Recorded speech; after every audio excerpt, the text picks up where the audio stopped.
नमस्कार, आदाब, सत श्री अकाल, जय हिंद मेरे प्यारे दोस्तों। स्वागत है आपका एसएससी सेंटर की इस नए वीडियो में। जैसे कि आप लोग से वादा किया गया था कि आप लोग का जो कक्षा 10 के लिए इम्पोर्टेंट है, जो टॉपिक इम्पोर्टेंट है एसएसटी के लिए, वो आपको पढ़ाया जाएगा। इसमें मैं आप लोग को लेकर आया हूँ इटली का एकीकरण, जो कि बहुत ही ज्यादा आपके पेपर के लिए अति महत्वपूर्ण माना जाएगा। समझ रहे हैं ना? तो इसमें मैं आप लोग को पढ़ाने वाला हूँ कि इटली का एकीकरण क्या था। इससे पहले मैं जर्मनी का एकीकरण पढ़ा दिया था, यानी कि सबसे पहले मैं जर्मनी का एकीकरण पढ़ाया, उसके बाद से फ्रांस में राष्ट्रवाद पढ़ा दिया हूँ। अब मैं पढ़ाने वाला हूँ इटली का एकीकरण। इटली के एकीकरण के बाद से नेक्स्ट वीडियो आएगा आप लोग का प्रथम विश्व युद्ध के कारण एवं परिणाम। उसके बाद से जोसेफ मैथ्सनी के विषय में आ जाएगा, गैरिबाल्डी के विषय में आ जाएगा। इन लोग का अलग से जीवनी परिचय लेकर आ जाऊंगा, जो कि आपके पेपर में यहीं से क्वेश्चन उठाएंगे, इससे बाहर कुछ नहीं आने वाला है। तो आइए, पहला इसमें आप लोग को दिखाई दे रहा होगा कि इटली का एकीकरण क्या था। इटली का एकीकरण, जैसे कि अगर हम बात कर दे रहे हैं कि इटली मान लीजिएगा एक गोला है, और इटली एक गोला है, तो यह छोटे छोटे राज्यों में टूटा हुआ था। ऐसे छोटे छोटे राज्यों में डिवाइड था। ऐसे समझ रहे हैं? जब छोटे छोटे राज्यों में डिवाइड था, तो यहाँ के अलग अलग, यहाँ के इस वाले क्षेत्र के, इस वाले क्षेत्र के, इस वाले क्षेत्र के, इस वाले क्षेत्र के और इस वाले क्षेत्र के अलग अलग शासक शासन करते थे। इस पूरे क्षेत्र पर अलग अलग शासनों का शासन व्यवस्था था, बल्कि इस पे दूसरे शासन का शासन व्यवस्था था।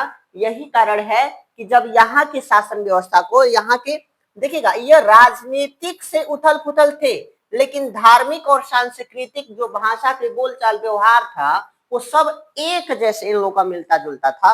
यहाँ के सभी लोग ये चाहते थे कि हमारा एक नेता हो, हमारा एक संगठन हो और हमारा एक देश हो, जिसमें हम लोग अपनी एक भाषा, एक संस्कृति और एक राजनीति साझा करें। यही कारण है कि जब जर्मनी जब छोटे छोटे राज्यों में टूटा हुआ था, तो वहां के सभी कह सकते हैं कि जो गैरिबाल्डी था, मतलब जो आडवान बिस्मार्क था, वह अलग अलग संगठन बनाया और जर्मनी का एकीकरण में महत्वपूर्ण भूमिका निभाया। कई युद्ध लड़ा, जैसे डेनमार्क युद्ध कर दीजिए, प्रसा युद्ध कर दीजिए, प्रसा और ऑस्ट्रिया युद्ध कर दीजिए, फ्रांस युद्ध कर दीजिए। उसी तरह से इटली भी अनेक छोटे छोटे राज्यों में टूटा हुआ था। यहाँ की धार्मिक, यानी कि जो अलग अलग राज्य थे, इनकी धार्मिक, सांस्कृतिक और एक जैसे थी, किंतु राजनीतिक से यह उथल पुथल थे। समझ रहे हैं ना? तो कहीं महान दार्शनिक आए और अपनी अपनी अवधारणा को यहाँ पे प्रस्तुत किया कि जब तक हम टूटे रहेंगे, बटे रहेंगे, तब तक हमारे देश पर तानाशाहों का राजन शासन व्यवस्था होगा। यही कारण है कि यहाँ पर इटली के एकीकरण के लिए एक मन में मनोभावना आया कि क्यों ना हम इटली का क्या कर दीजिए, जो छोटे छोटे राज्यों में टूटा हुआ है उसको एक करें, जैसे अखंड भारत की बात होती है। तो इसलिए 19वीं शताब्दी में इटली विभिन्न छोटे छोटे राज्यों में बटा हुआ था। आपसे जैसे यहाँ पे बताया हूँ कि 19वीं शताब्दी में जो इटली था, वह छोटे छोटे राज्यों में टूटा हुआ था। इन राज्यों में अलग अलग शासन करते थे, और ऑस्ट्रिया का प्रभुत्व भी था। यानी कि उस समय ऑस्ट्रिया जो था, वह ऑस्ट्रिया प्रशा के साथ युद्ध किया था। ऑस्ट्रिया जो कह सकते हैं कि इस पूरे क्षेत्र में सबसे ज्यादा अगर संप्रभुता और एकता, जब सबसे ज्यादा राजनीतिक पावर किसी के पास रहता था, तो वह किसके पास रहता था? ऑस्ट्रिया के पास रहता था। तो वह राजनीति, यानी कि ऑस्ट्रिया जो था, यह एक संप्रभुत्व में स्थापित था, बहुत ज्यादा शक्तिशाली था। इटली को एकजुट करने का प्रमुख उद्देश्य एक स्वतंत्र, संगठित और शक्तिशाली राष्ट्र बनाना था, आपको जैसे मैं यहाँ पे बताया हूँ। उसके बाद से इस एकीकरण की प्रक्रिया सन 1815 ईस्वी में वाटरलू का युद्ध हुआ था। वाटरलू का युद्ध नेपोलियन बोनापार्ट, जो कि जीवनी पर से आएगा, या नेपोलियन बोनापार्ट द्वारा किए गए सुधारों का वर्णन करने के लिए आएगा, तो आपको उसमें पढ़ाया जाएगा विस्तार से। तो 1815 ईस्वी में क्या प्रारंभ होकर सन 1870 ईस्वी तक गया था, में पूरी हुई थी। यह बहुत, इटली का एकीकरण की अगर हम बात करते हैं, तो इटली का एकीकरण एक लंबी संघर्ष माना जाता है। क्योंकि अगर जर्मनी का एकीकरण की हम बात करते हैं, तो जर्मनी का एकीकरण 64 से शुरू हुआ, सन 1764 से शुरू हुआ था, और सन 1864 से शुरू हुआ था, और सन 1871, यानी कि कह सकते हैं कि सन 1764 1871 से 1870 से शुरू, 64 से शुरू होकर और 1871 के आते आते सब जर्मनी का एकीकरण हो जा रहा है। लेकिन यह 15 से शुरू हो रहा है, वाटर लीक युद्ध के समय पे शुरू हो रहा है और सन 1870 ईस्वी तक जा रहा है। इसे हम लंबी संगठन यानी कि लंबी प्रक्रिया मान सकते हैं, यानी कि इटली का एकीकरण एक लंबी प्रक्रिया मानी जाती है। समझ रहे हैं ना। तो दूसरा हेडिंग क्या लिखे देखिएगा, बोर्ड के पेपर में सेम सेम एकदम ऐसे ही लिखना है जैसे हेडिंग में इसमें लिखवाया गया, अगर आपको अच्छा से अच्छा नंबर चाहिए एसएससी में तो। चलिए उसके बाद से एक क्वेश्चन है इसमें है कि इटली के प्रमुख व्यक्तियों की भूमिका, यानी कि जो इटली के एकीकरण करने वाले थे उनकी क्या क्या भूमिका थी। तो पहले नंबर पे आते हैं मैजनी, इनको मैथ्सनी भी बोला जाता है। तो ये आते हैं मैजनी। तो मैजनी को इटली का एकीकरण का जनक माना जाता है। कहीं ना कहीं ये बहुविकल्पी प्रश्न आपसे कहा पूछता है कि इटली के एकीकरण का जनक किसे माना जाता है, तो जोसेफ मैथ्सनी। इसका पूरा नाम था जोसेफ मैथ्सनी, जो कि मैजनी लिखा हुआ है, कोई दिक्कत नहीं है, बस जोसेफ मैथ्सनी याद रखे रहिएगा।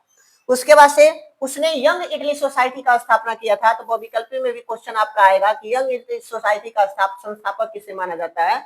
यंग इटली सोसाइटी का संस्थापक किसको माना जाता है, तो जोसेफ मैथ्सनी को माना जाता है। समझ रहे हैं ना। उसी तरह से अगर नेक्स्ट हम बात कर दे रहे हैं, तो यंग इटली का संस्थापक माना जाता है जो कि युवाओं को देशभक्त और एकता के संदेश देता था।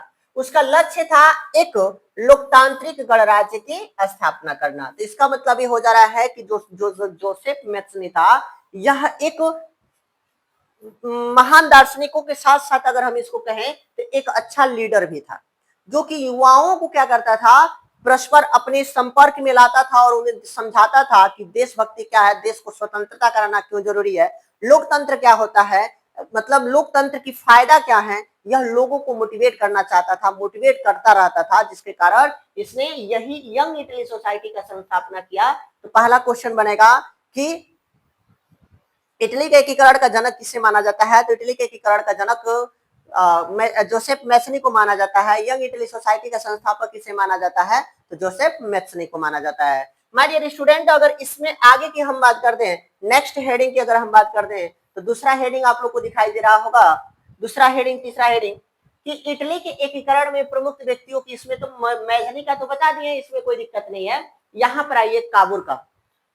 काबुर एक ऐसा व्यक्ति था जो कि हम कह सकते हैं कि एक राज्य था जिसका नाम था सार्डिनिया। यहाँ सार्डिनिया लिख दिया गया, सार्डिनिया है। तो कैबुर सार्डिनिया राज्य का एक प्रधानमंत्री था। उसने कूटनीति प्रयासों के माध्यम से, कूटनीति का मतलब होता है वार्तालाप करके, एक दूसरे की भावनाओं को व्यक्त करके, समझ रहे हैं ना। जैसे कि विदेश कूटनीति हुआ, राज्य की एक कूटनीति होती है जो अपनी बातों को मनवाने के लिए ऐसा चाल चले, ऐसे शब्दों को रखे कि अगला हमारी बातों को मान ले, वही कूटनीति कहलाता है। तो हम कह सकते हैं कि जो कैबुर सार्डिनिया राज्य का प्रधानमंत्री था, उसने कूटनीति प्रयासों के माध्यम से, मतलब एक दूसरे के बोलचाल के माध्यम से, अपने दिमाग का उपयोग करके प्रयासों के माध्यम से फ्रांस से संधि की और ऑस्ट्रिया के विरुद्ध युद्ध किया। ऑस्ट्रिया के विरुद्ध क्या किया, युद्ध किया। उसकी चतुर रणनीतियों से उसकी इटली के एकीकरण संभव हुआ। यानी कि कह सकते हैं कि जो काबुर था यह एक बहुत बड़ा बुद्धिमान व्यक्ति था, जो कि अपने संदेशों के माध्यम से, अपनी भावनाओं के माध्यम से, अपनी कूटनीति के माध्यम से फ्रांस से संधि किया और ऑस्ट्रिया पर युद्ध किया, ऑस्ट्रिया से युद्ध किया और ऑस्ट्रिया को युद्ध में पराजित कर दिया। उसके बाद से फिर से पढ़ा जाएगा दूसरे महान व्यक्तित्व में, तो गैरीबाल्डी था। कौन था, गैरीबाल्डी। तो गैरीबाल्डी जो था, तो गैरीबाल्डी ने लाल कमीजधारियों की सेनाओं का संगठन किया था। बहुविकल्पी प्रश्न, बहुविकल्पी प्रश्न, बहुविकल्पी, यहां से आप लोग का क्वेश्चन बनेगा बहुविकल्पी कि लाल कमीजधारियों की संगठन, सेनाओं का संगठन का नेतृत्व या किसने इसका स्थापना किया था। तो गैरीबाल्डी। कौन था, गैरीबाल्डी। तो गैरीबाल्डी ने लाल कमीजधारियों की एक सेना का संगठन कर दक्षिणी इटली राज्यों पर विजय प्राप्त की।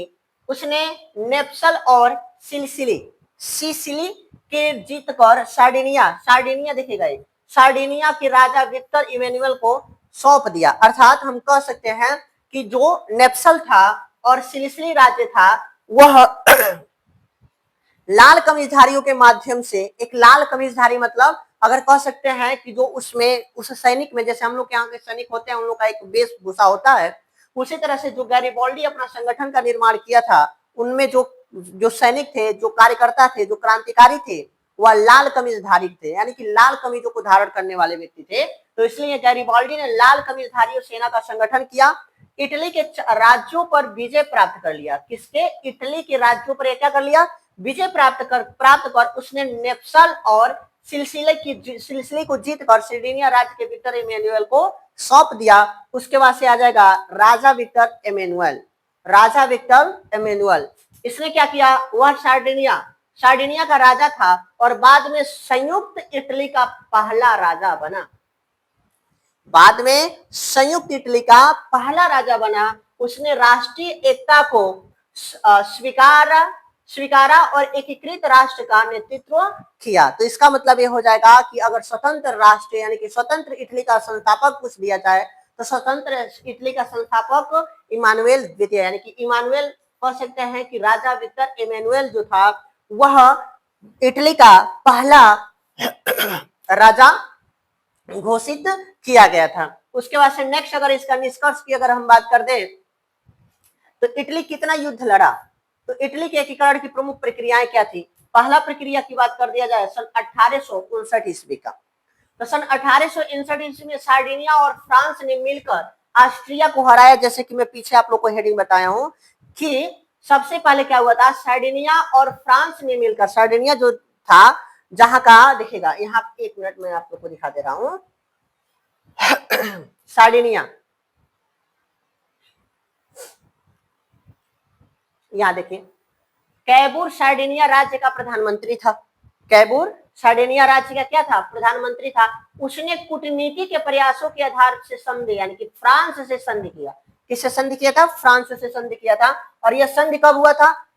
ये सन 1859 की अगर हम बात करते हैं तो सार्डिनिया और फ्रांस ने मिलकर ऑस्ट्रिया को हराया। किसको हराया? ऑस्ट्रिया को। कब? 1859 ईस्वी में, जिससे लोबार्डी राज्य मुक्त हो गया। उसका एक शहर था लोबार्डी राज्य, वो क्या हो गया? मुक्त हो गया। उसके बाद से यहाँ एक और हेडिंग है, 1860 से 1861 ईस्वी में एक और युद्ध चला।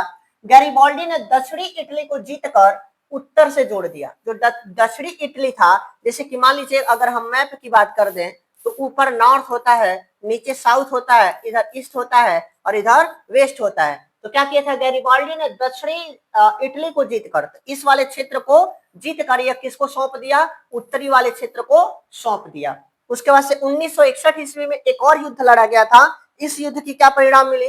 तो इवैल्यूएट, इसमें इटली का अधिकांश भाग एकीकृत हुआ और विक्टर इमैनुअल को राजा घोषित कर दिया गया। उसके बाद से पुनः 1866 ईस्वी में प्रशिया यानी कि प्रशा ऑस्ट्रिया युद्ध के दौरान वेनिस को इटली में मिला दिया गया। उसके बाद से पुनः अगर बात कर दे हम, टोटल हेडिंग बाय हेडिंग ऐसे आपको पेपर में लिखना होगा माय डियर स्टूडेंट, समझ लीजिए। उसके बाद से क्या हो जाएगा? 1870 की अगर हम बात कर दें, 1870 की, तो रोम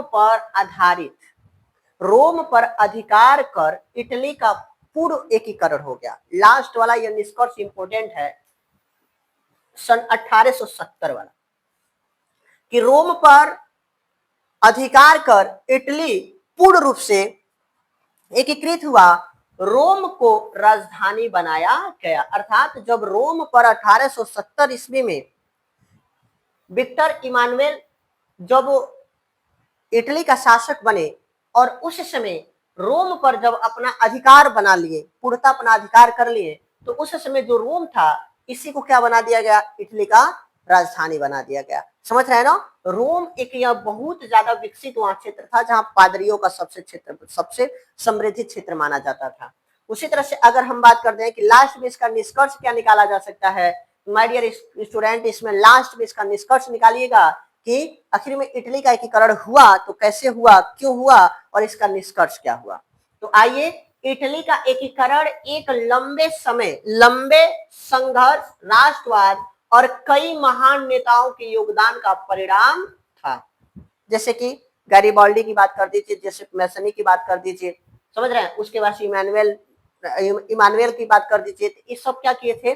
देश को आजाद करने के लिए बहुत ज्यादा भूमिका निभाए थे। तो इसलिए कह रहे हैं कि इटली का एकीकरण एक लंबे संघर्ष, राष्ट्रवाद और कई महान नेताओं के योगदान का परिणाम था।